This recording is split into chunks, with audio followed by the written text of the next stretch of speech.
Bonjour à toutes et à tous, c'est RK. Aujourd'hui, on se retrouve dans la 8e partie du cours sur les nombres réels. Donc aujourd'hui, nous allons nous intéresser aux intervalles ouverts. Rentrons alors dans le vif du sujet.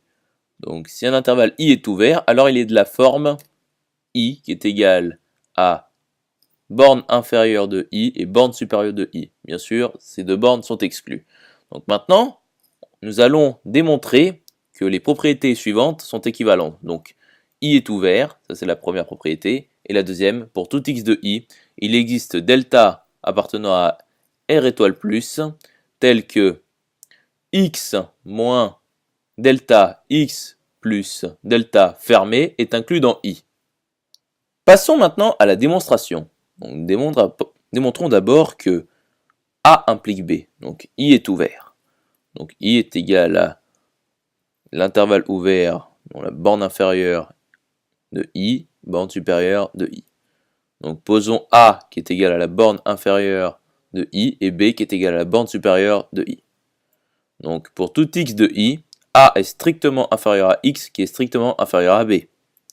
Donc x n'est ni un majorant ni un minorant de i. Donc pour tout x de i, il existe uv de i2 tel que u est strictement inférieur à x qui est strictement inférieur à v. Donc il existe S appartenant à R étoile plus tel que U est égal à X moins S. Et il existe T appartenant à R étoile plus tel que V est égal à X plus T.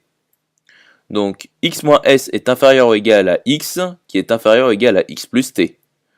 Et X moins min de ST est strictement inférieur à X qui est strictement inférieur à X plus min de ST.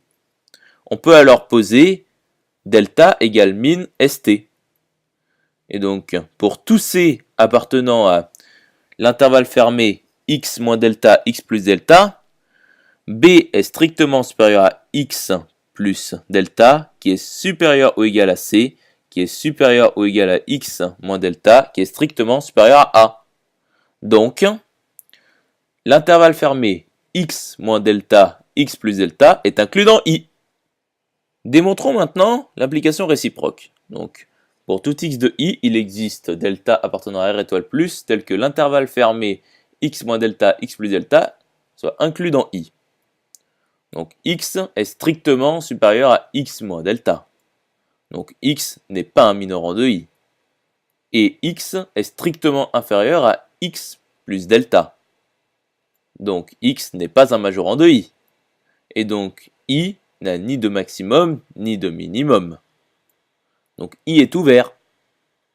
Finalement, A équivaut à B. J'espère que cette vidéo vous aura plu et vous sera utile. On se retrouve dans la 9e partie.